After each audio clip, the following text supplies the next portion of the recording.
Hello guys, why do we really need to make investments? Have anyone wondered about this? Here is the reason. இப்போ உங்கள்கிட்ட ஒரு 100 ரூபா இருக்குன்னு வச்சுக்கோங்க. அதை வச்சுட்டு ஒரு பொருள் வாங்குறீங்க.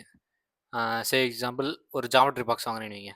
அதே பொருளை அடுத்த வருஷம் நீங்கள் வாங்குனீங்கன்னா 100 ரூபா இருக்கும்னு நினைக்கிறீங்களா? இல்லை. இப்போ அதோட விலை ஒரு 106 ரூபான்னு வச்சுக்கோங்களேன். உங்ககிட்ட இப்போ 100 ரூபா தான் இருக்குது. But the value of the product has increased. So நம்ம பணத்தை இன்வெஸ்ட் பண்ணாமல் அப்படியே வச்சுருந்தா நம்ம பணம் வந்து வீக்கமடையும். திஸ் இஸ் கால்ட் இன்ஃப்ளேஷன், பணவீக்கம் அப்படின்னு சொல்லுவாங்க. So this is the reason we need to make investments. உங்கள் பணத்தோட மதிப்பு குறையாமல் இருக்கணும்னு நினச்சிங்கன்னா you should invest. To grow your money even bigger you should stay invested. உங்களோட ஃபஸ்ட்டு சேலரி என்னன்னு உங்களுக்கு ஞாபகம் இருக்கா? உங்களோட ஃபஸ்ட்டு சேலரியும் இப்போ நீங்கள் சேலரியும் கம்பேர் பண்ணி பார்த்தீங்கன்னா தெரியும். You would definitely made some progression. But wealth and success does not comes like this. It is always a flat line. This flat line will go tremendously at the point of time, but no one knows what the point exactly is. இப்போ நீங்கள் லைஃப்பில் நிறைய சம்பாரிச்சவங்க, நல்லா success ஆனீங்க எல்லாம் கேட்டிங்கன்னா their life also would be a flat line. At some point of time, the flat line might have grown. So the people who are able to survive the flat line will succeed. நம்ம school படிக்கும்போது சொல்லுவாங்க 10th மட்டும் கஷ்டப்பட்டு படித்தா போதும், அதுக்கப்புறம் 12th மட்டும் நல்லா படித்தா போதும், அதுக்கப்புறம் காலேஜ் 4 வருஷம் மட்டும் நல்லா படித்தா போதும், அதுக்கப்புறம் உனக்கு ஒரு வேலை கிடைச்சிட்டா போதும்.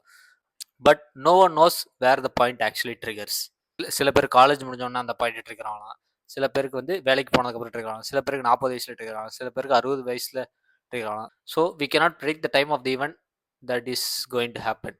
நம்மளால் என்ன பண்ண முடியும்னா we just be able to capable of survive the flat line. while talking about consistency, we would come across another term called discipline.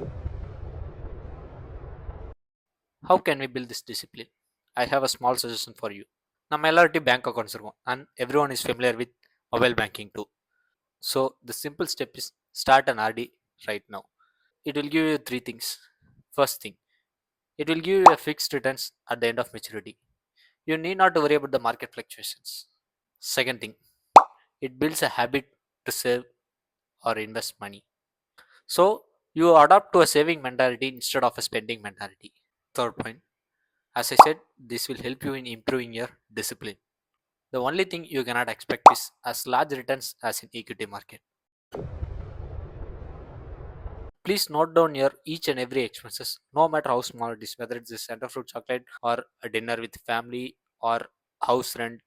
Note it down either in diary or Excel sheet or any expense tracker apps.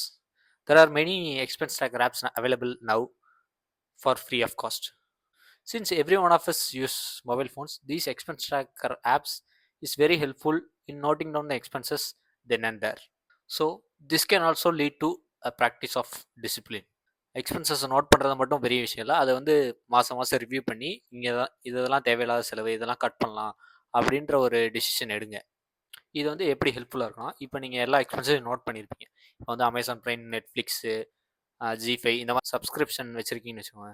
Suppose ஏதோ ஒரு ஆஃபர்னால நீங்கள் வந்து auto pay enable பண்ணி வச்சுருக்கீங்க. Suppose நீங்கள் ரொம்ப நாளாக அதை யூஸ் பண்ணவே இல்லை, ஆனால் உங்கள் அக்கௌண்ட்லேருந்து உங்களுக்கே தெரியாமல் அமௌண்ட் வந்து டிடெக்ட் ஆகிட்டு இருக்கும்.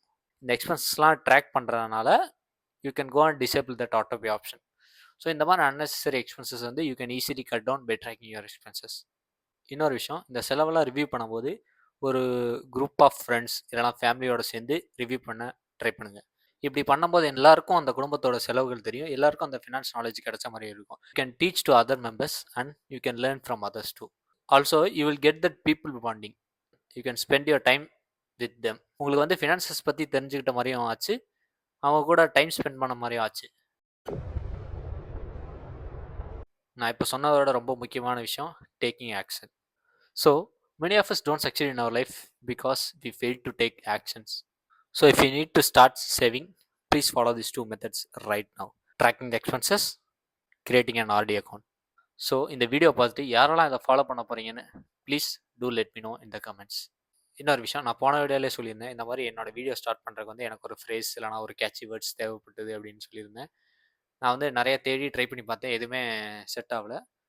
ஸோ ஏதாச்சும் ஒரு நல்ல கேட்சி ஃப்ரேஸ் இருந்துச்சுன்னா please let me know in the comments. Okay guys, see you in the next video. Thank you.